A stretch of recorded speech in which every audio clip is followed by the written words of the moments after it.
YCP అధినేత జగన్మోహన్ రెడ్డి వల్లభనేని వంశీని వాడుకొని వదిలేశారని, జగన్మోహన్ రెడ్డి ముఖ్యమంత్రిగా ఉన్న సమయంలో వల్లభనేని వంశీని ఒక అస్త్రంగా చేసుకొని ప్రత్యర్థులని వ్యక్తిగతంగా రాజకీయంగా విమర్శించేందుకు జగన్మోహన్ రెడ్డి స్క్రిప్ట్ రాసుకున్నారని, అధికారం కోల్పోయిన తర్వాత వల్లభనేని వంశీని పక్కన పెట్టారు. అందుకే ఆయన అరెస్టును కూడా ఖండించడం లేదు, ఆయన కలిసేటువంటి ప్రయత్నం చేయడం లేదు అనేటువంటి వార్తలు వస్తున్న నేపథ్యంలో ఈ అంశం మీద మనం విశ్లేషణ చేసుకుందాం. ప్రస్తుతం మనతో పాటున్నారు ప్రముఖ రాజకీయ విశ్లేషకులు కృష్ణకుమారి గారు. మేడంతో మాట్లాడుతాం.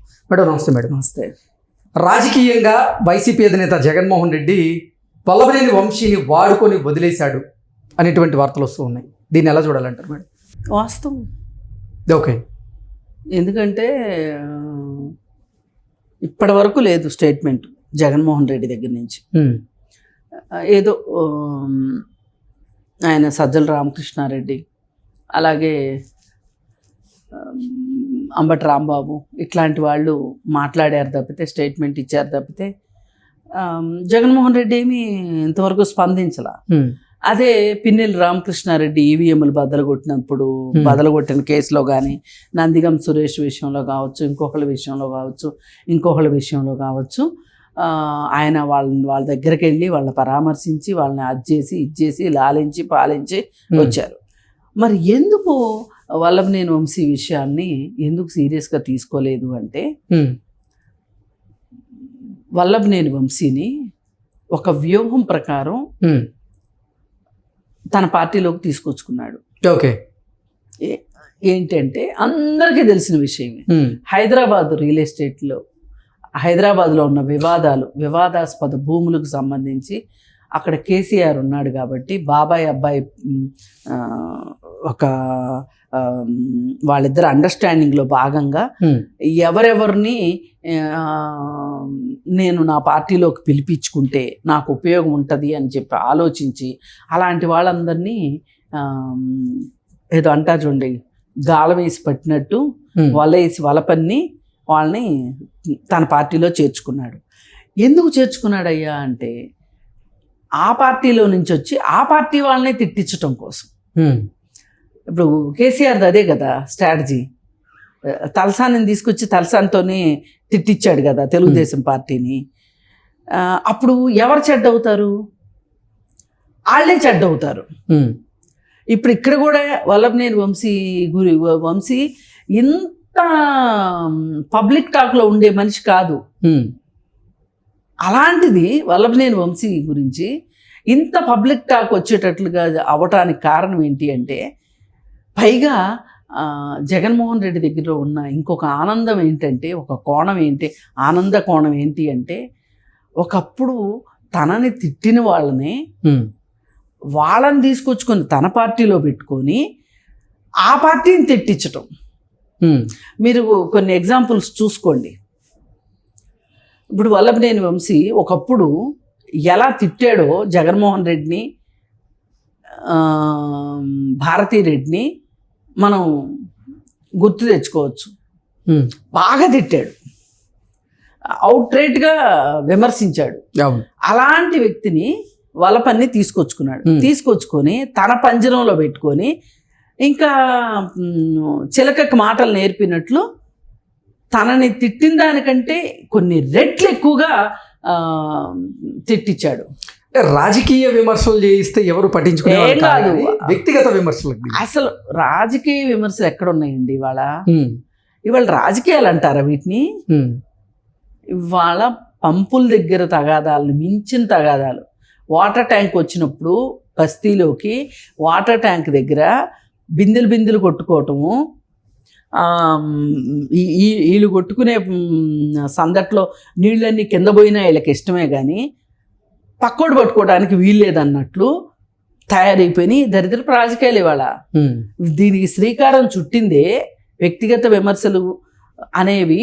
మీరు 2004 ముందు 2004 తరువాత మీరు లెక్కేసుకుంటే మీకు క్లియర్ కట్గా అర్థమవుతుంది. 2004 ముందు ఈ మాదిరి వ్యక్తిగత దోషణలు ఉండేవి కాదు. ఎవరింట్లో ఆడవాళ్ళు ఉన్నారు, ఎదురు పార్టీలో వాళ్ళని బయటికి తీసుకొచ్చి మాట్లాడటం ఇట్లాంటివి ఉండేవి కాదు. ఎప్పుడైతే 2004లో చంద్రబాబు నాయుడు ఓడిపోయిన తర్వాత వైఎస్ రాజశేఖర రెడ్డి గారు వచ్చినప్పటి నుంచి మొదలైంది ఈ రాజకీయం. అసలు వ్యక్తిగత దోషంలో ఆ రోజు అసలు ఆస్తుల గురించి కూడా ఇంత మాట్లాడేవాళ్ళు కాదు. అంతకుముందు ఈయనకి ఎంత ఆస్తుంది, ఆయనకి ఎంత ఆస్తుంది అని మాట్లాడుకునేవాళ్ళు కాదు. ఆయనే మొదలెట్టాడు. 2 ఎకరాలతో మొదలైన చంద్రబాబు నాయుడు ఇవాళ ఎలా ఉన్నాడు అని అలా మాట్లాడాడు కదా. ఆయన ముచ్చట కాలం ఎట్లా తీర్చిందంటే 2009కి వచ్చేసరికి, 2010, 11, 12కి వచ్చేసరికి అసలు వైఎస్ రాజశేఖర రెడ్డి గారు అప్పుల్లో ఉన్నారన్న సంగతి ప్రపంచానికి తెలియదు. ఆయన శ్రీబాగ్ ఇల్లు మీద అప్పు తీసుకున్నాడన్న సంగతి ఎవరికీ తెలియదు. ఆయన ఇన్కమ్ ట్యాక్స్ రిటర్న్స్ లో ఏమి రాశాడు అనేది ప్రపంచానికి తెలియదు. ఎందుకంటే అసలు ఎవరు అంతకుముందు మాట్లాడేవాళ్ళు కాదు ఈ విధంగా. అంటే అంత రంధ్రాన్వేషణ చేసి ఎవరో వెళ్ళేవాళ్ళు కాదు. అలాంటిది ఘనమైన కొడుకును కన్నందుకు గాను, ఆ కొడుక్కి సహకరించినందుకు గాను, అయ్యగారి క్విడిప్రోకో సందర్భంగా అసలు వైఎస్ రాజశేఖర రెడ్డికి ఆస్తులు ఎక్కడి నుంచి వచ్చి నేను మాట్లాడడం మొదలెట్టారు. కానీ దీనికి బాట వేసింది ఎవరు? వైఎస్ రాజశేఖర రెడ్డి వేసుకున్నాడు బాట. అలా అలా అలా అలా మొదలయ్యి అది ఎక్కడి దాకా వెళ్ళిందంటే అసలు వల్లభనేని వంశీ ఏం మాట్లాడాడు, జగన్మోహన్ రెడ్డిని ఎంత నీచంగా మాట్లాడాడో, మళ్ళీ ఆ పార్టీలో చేరిన తర్వాత లోకేష్ని అదే విధంగా మాట్లాడాడు. అలాగే చంద్రబాబు నాయుడుని అదే విధంగా మాట్లాడాడు. లోకేష్ని ఏమంటాడు? పప్పు ఏమీ చేత కాదు, పప్పు ఏమీ చేత కాదు, తను చచ్చిపోయే లోపు కొడుకుని సీఎంగా చూడాలనుకుని మొదలెట్టాడు ఇవన్నీ అని చెప్పి అసలు కాళిదాస్ కవిత్వం కొంత, నా పైత్యం కొంత అన్నట్లు ఉన్నాయి లేని మాట్లాడి వల్లభనేని వంశీ ఇన్ని మాట్లాడాడు కదా.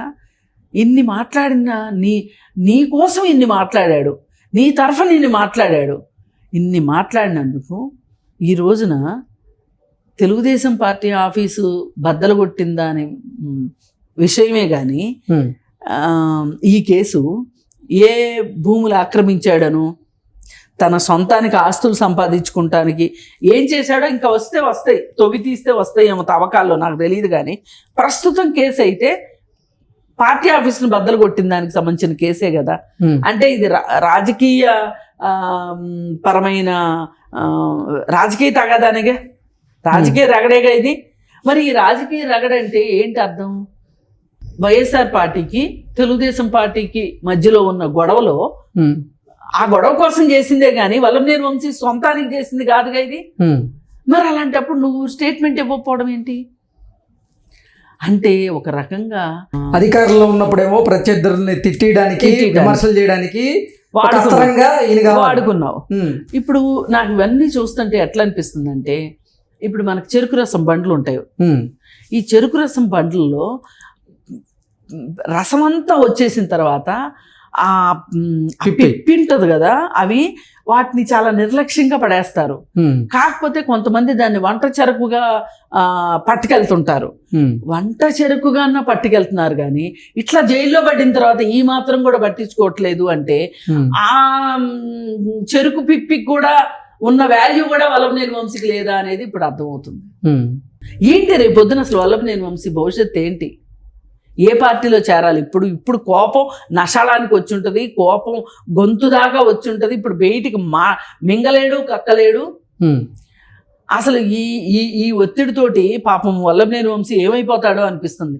ఇప్పుడు నోరు తెరిచి మాట్లాడలేడు, అరవలేడు, కరవలేడు, ఎవరికి చెప్పుకోలేడు. ఇప్పుడు చెప్పుకుందామన్నా జైల్లో సావధానంగా ఇట్లా కూర్చుని మాట్లాడుకుంటానికైతే ఉండదు కదా. మరి ఇలాంటి పరిస్థితిలోకి వెళ్ళినప్పుడు ఇది చూసి తెలుసుకోవాల్సింది ఏంటంటే, ఏ రాజకీయ నాయకులైనా సరే రాజకీయాల్లోకి రావాలనుకున్న వాళ్ళు కాస్త మీరు సభ్యతా సంస్కారం నేర్చుకోండి. అధికారాన్ని అడ్డం పెట్టుకొని ప్రత్యర్థుల మీద ఎలా పడితే అలా వ్యాఖ్యలు చేస్తానంటే కుదరదు కదా. వ్యాఖ్యలు చెయ్యమని చెప్తే చెయ్యొద్దు. మీకు చెయ్యాలనిపిస్తే, మీరు నమ్మితే, అది రాజకీయాలకి అవసరమైంది అయితే, ప్రజలకి సమాజానికి అవసరమైంది అయితేనే మాట్లాడండి. అంతేగాని వ్యక్తిగత దూషణలకు వెళ్ళి అధినాయకులు మెప్పు కోసము వాళ్ళు ఏదో మెచ్చి మేకతోలు కప్పుతారను మాట్లాడితే చివరికి మీ గతి శ్రీకృష్ణ జన్మస్థానమే అవుతుందని, పైగా అలా అయినప్పుడు కూడా పలకరించే దిక్కు దివాణం లేకుండా అయిపోతారనే దానికి ఇప్పుడు ఈ తాజా ఉదాహరణ. Okay madam, thank you so much. Thank you.